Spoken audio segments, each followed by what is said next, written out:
with single-digit fantasy PPR points in 3 of the last 4 games, and now the arrival of Leonard Fournette. How concerned should we be for Buffalo Bills running back James Cook? This is the Fantasy Sports Boss with another crisis point video. So yeah, James Cook, a really interesting case study because there was a sharp divide this summer about, how good can James Cook be? Like, where is his upside? Because, even going back to his days in college, he was never a bell cow back. And, early reports that he would be the guy for Buffalo were kind of hard to believe because, he's a smaller back. He's very shifty and speedy, but there was questions about whether he can handle a full workload. But those questions were quickly put to rest when Cook opened the season with 12, 17, 15, and 12 carries in the first 4 games. And put up double-digit PPR points in each of those first 4 games, with a high of 123 rushing yards in week 2, 2 catching, 3 to 4 passes in pretty much every game. However, the issue for Cook, and even throughout the course of the season, is that the Bills refuse to give him carries around the goal line. He's got 1 total touchdown on the season on the ground. He does have 1 through the air, but with Latavius Murray and Damian Harris, the Bills, and even Josh Allen running the ball in, were not giving Cook those opportunities. So that lessened his impact, certainly in standard leagues where he was, really mostly just a flex without the touchdown potential. And in PPR leagues, you can only grade him as a high-end 2 or maybe more of a moderate 2 because of, again, not having that touchdown output.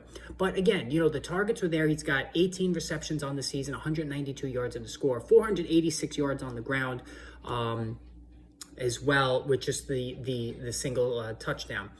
And as far as rushing average is concerned, listen, 4.8 per carry, 5.7 last year. James Cook is a really electric, game-breaking runner. However, that all being said, we have hit the skids here. So in week 5, 5.10 PPR points. Week 6, 7.10. He rebounded in week 7 against New England, positive game script, 19.2. But then again, last week against Tampa Bay, 8.30. So 3 of the last 4 games, single digits. And now, even though Damian Harris is injured, he has been replaced by Leonard Fournette, who's on the practice squad, going to ramp up this week and then probably be activated the following week. What does this mean for James Cook? I think this is a bad thing for James Cook, obviously. I mean, that goes without saying. But I think it's worse than some people are letting on. Leonard Fournette, for all of the struggles he had running the football last season, he still was a top 12 PPR point performer, and he caught a million passes out of the backfield. And he's been doing that for the last 3 or 4 years. Like, as good of a receiving back as you can get. And that is a strength of James Cook. So it kind of duplicates their ability.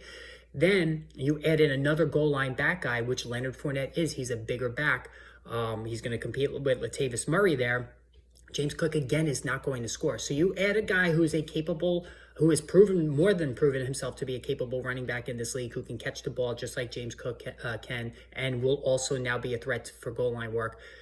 It really looks like James Cook is going to have a tough time going forward, and his expected point totals now have been dropped. And if you own him in Yahoo, he was generally 12, 13 expected points a week. He has dropped now to the mid-10 range. So the market is now realizing that Cook is not going to have that kind of impact going forward. This might be the last time, if you're a Cook owner, to sell on him. I would do that before Fournette gets onto the roster. If Cook has a big game this week, great. Then you could talk him up, get something for him, get out before things start getting a little dicey from here on in. All right, guys, hit that subscribe button. More videos on the way soon.